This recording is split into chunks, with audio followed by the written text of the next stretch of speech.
picture is worth 1,000 words. This phrase aptly describes the unique masterpieces created by renowned photographer Raghu in his 5-decade-long career.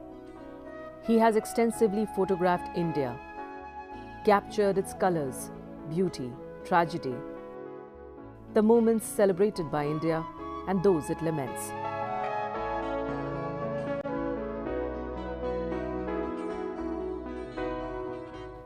Raghu Rai's art is a thought, his creation, a depiction of an artist's view.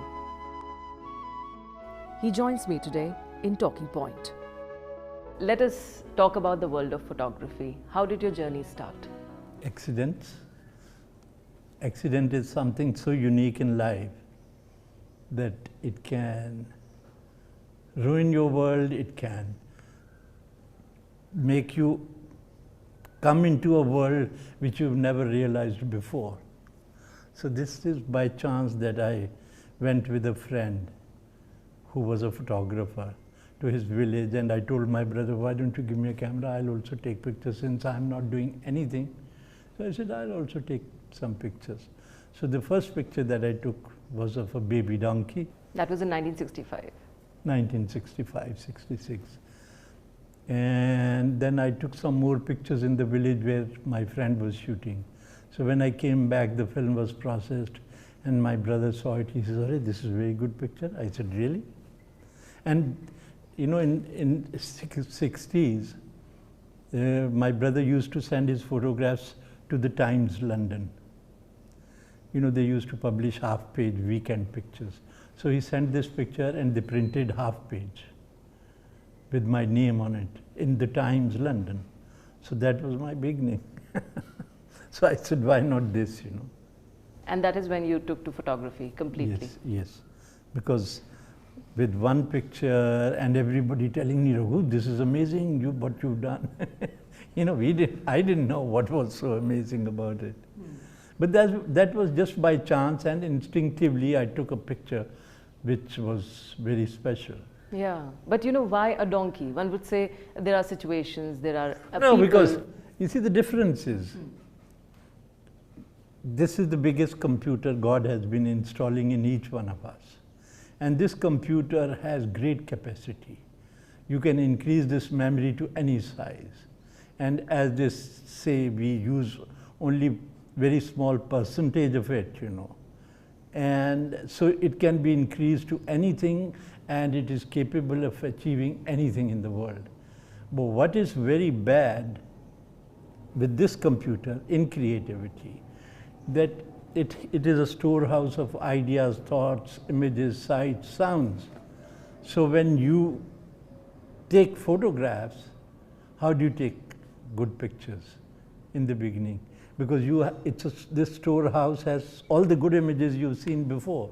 So you see something similar and you say, yes, this is a picture.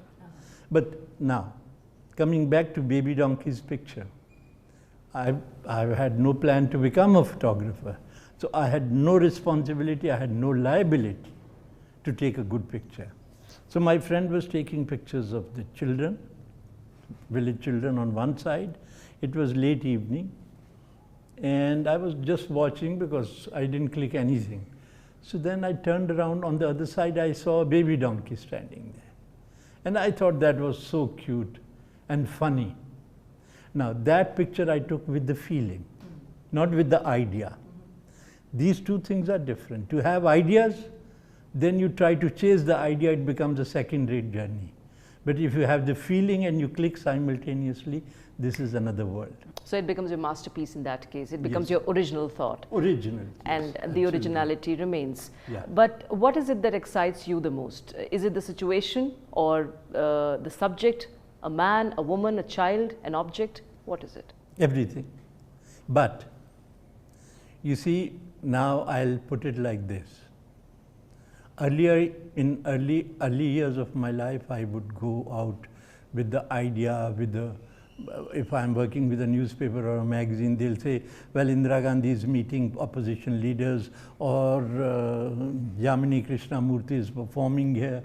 So you go with the ideas because you have to feed your newspaper or magazine.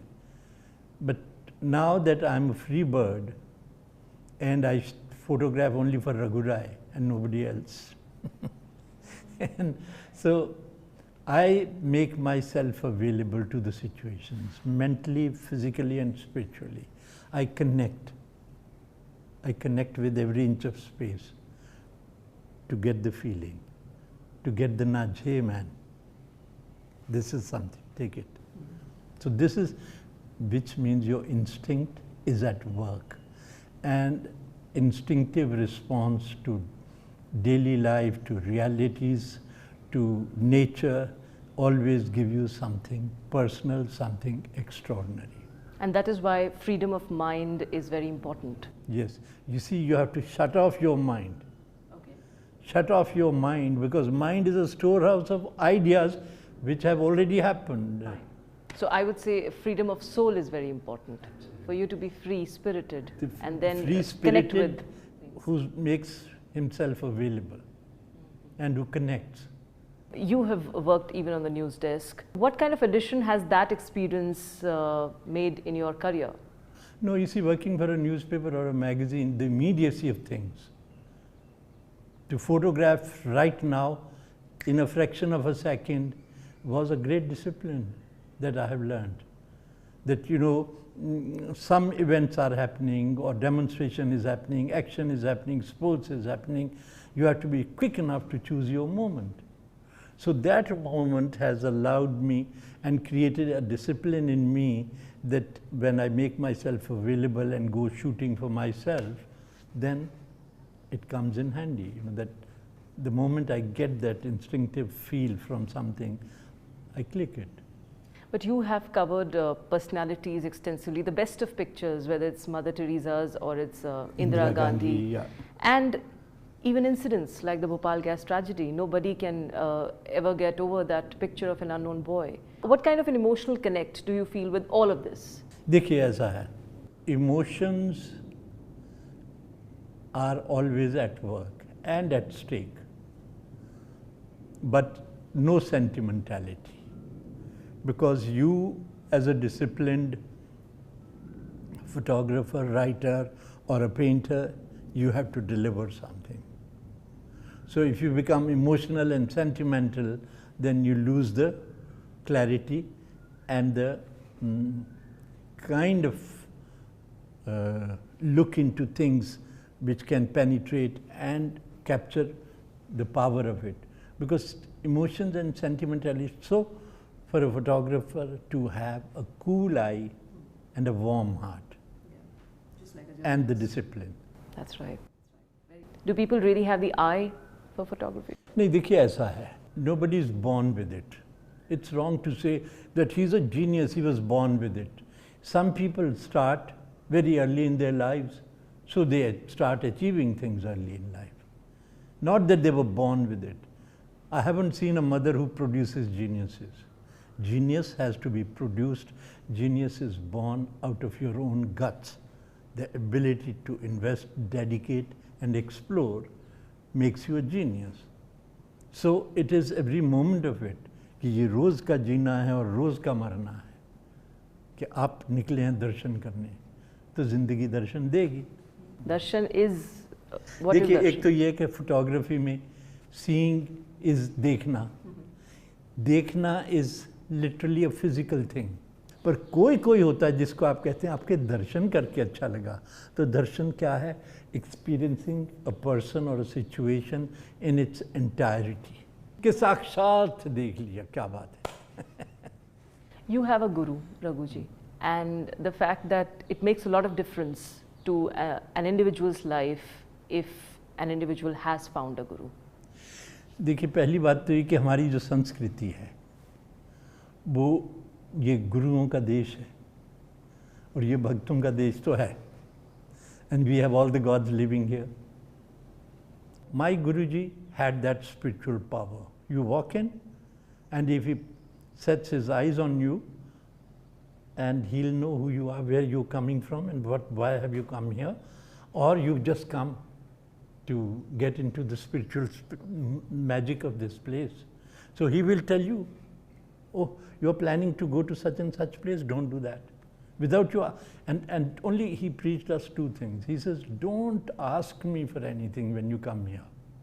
When you come here, just concentrate, meditate, and connect. When you connect with me, what you have inside you will come to me. Divine blessings you should not ignore. For me, divine blessings are very precious. Over the years, Raghu Rai has photographed India, documenting a changing canvas of the country. From important essays on Mother Teresa, the late Indira Gandhi, to the victims of Bhopal gas tragedy. His work reflects the intense complexities of India.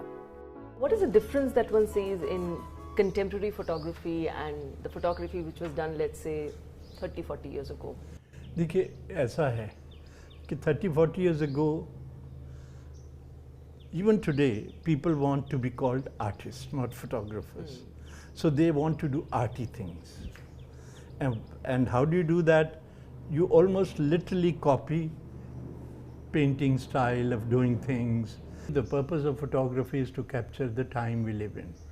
And when you capture it with sensitivity and responsibility, which means you are capturing a slice of life or an event which is here for just now and going to disappear. And that is going to be the photo history of tomorrow. History is written and can be rewritten, but photo history cannot be rewritten. So the purpose of photography, people are doing experimental, people are doing these days, because of the Western influence, they are doing conceptual photography where you have a concept, an idea, you create elements, you put them together, then you take a picture which looks like art. Oh God. Are we too influenced by the Western style of photography? Let me tell you, photography was born in the West and brought up in the West and almost came to India simultaneously. You know, when the East India Company brought two British photographers to document their empire, but they did it systematically and in a very, very formal way also, but there was a kind of documentation which was very precious. That, you know, say photography started about 150 years ago from Calcutta, and a great artist like maybe Gemini Roy wasn't, of course, wasn't that old.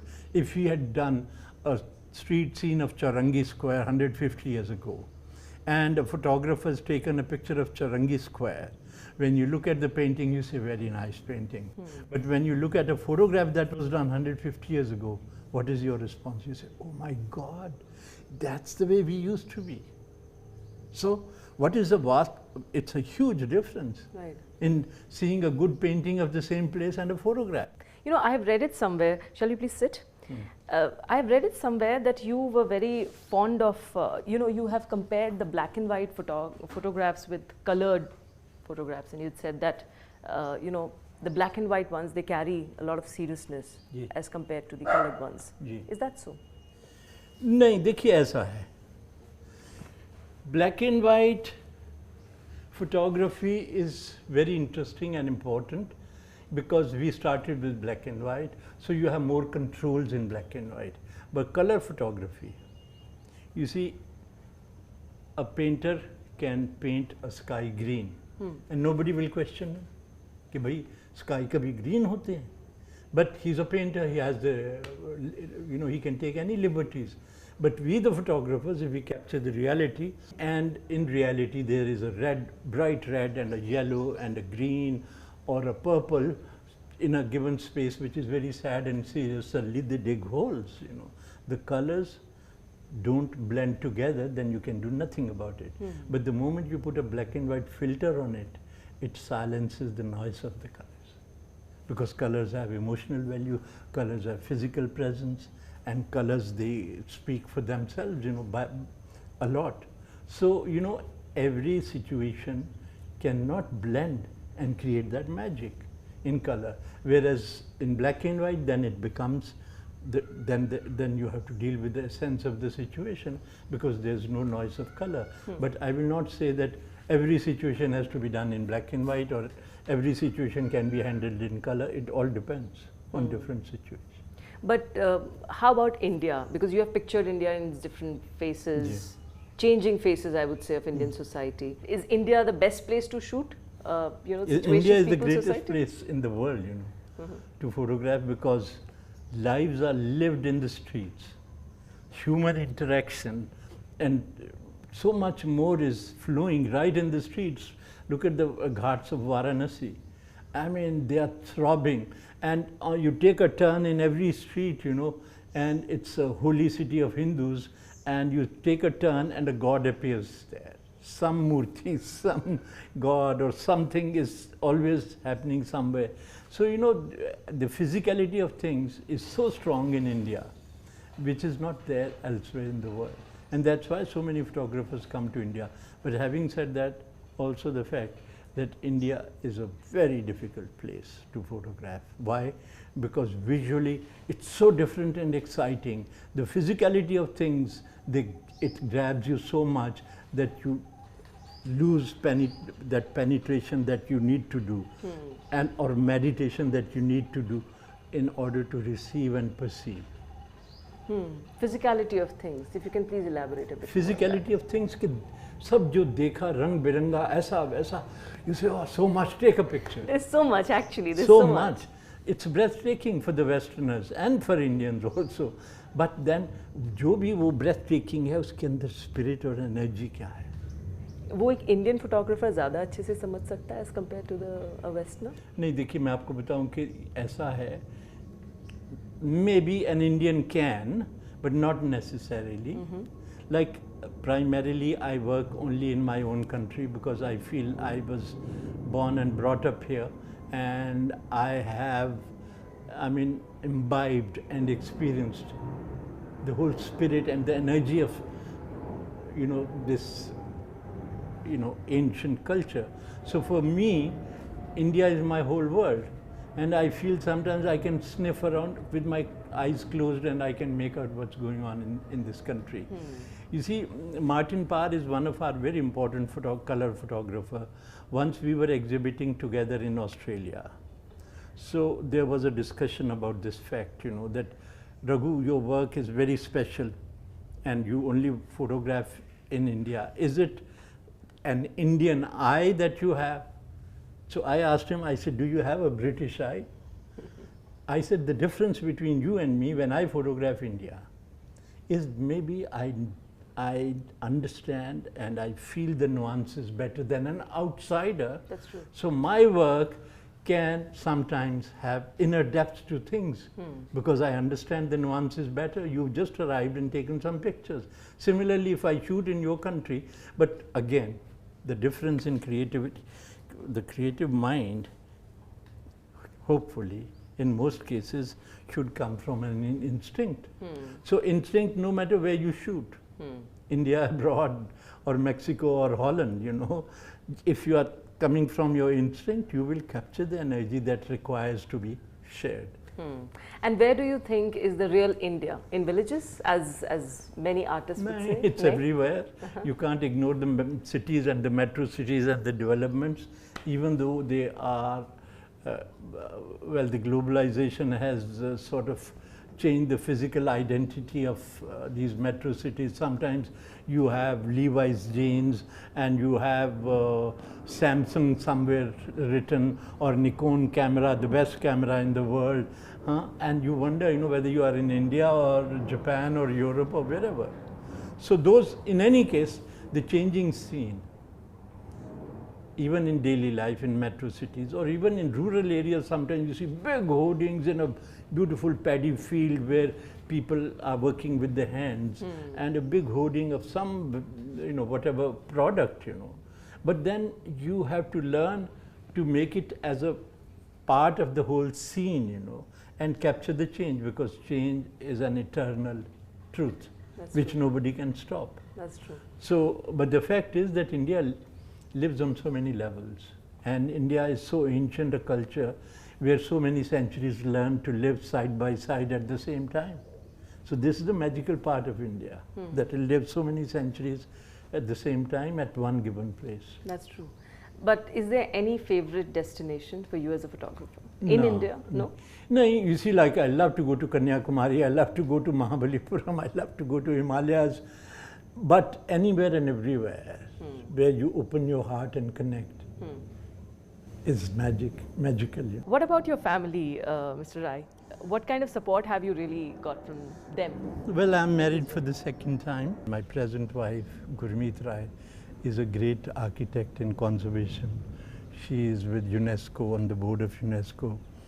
She does conservation. She's done conservation plan for Red Fort, for Ellora, for Golden Temple.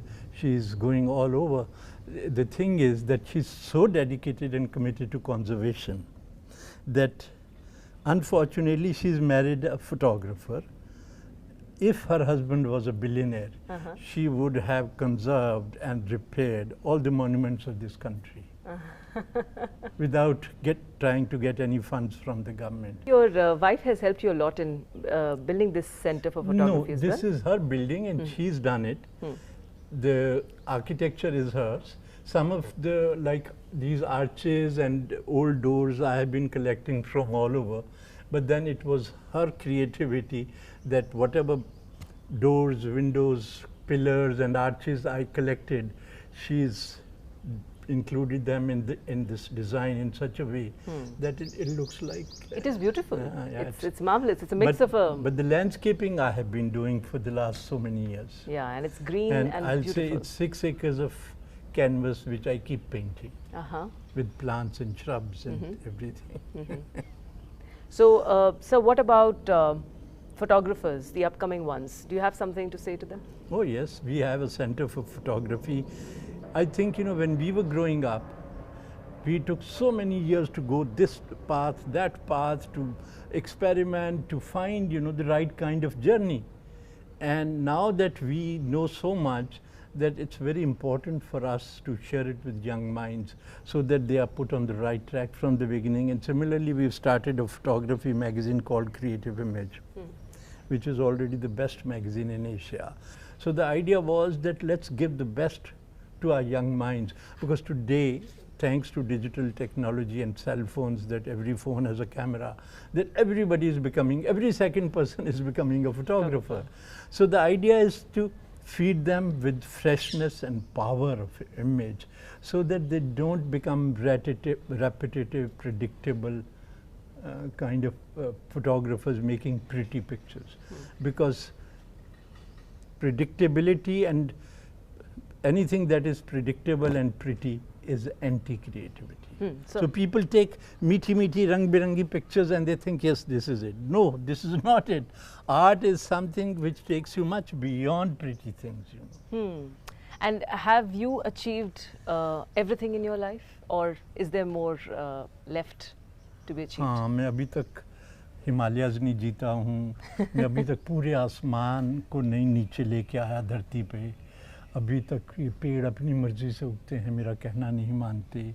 I want to get into them and make them grow faster. They don't do it. They don't listen to me. What to do? ये सच बात है मेरी. And I mean it very seriously. Art enables us to find ourselves and lose ourselves at the same time, said writer Thomas Merton.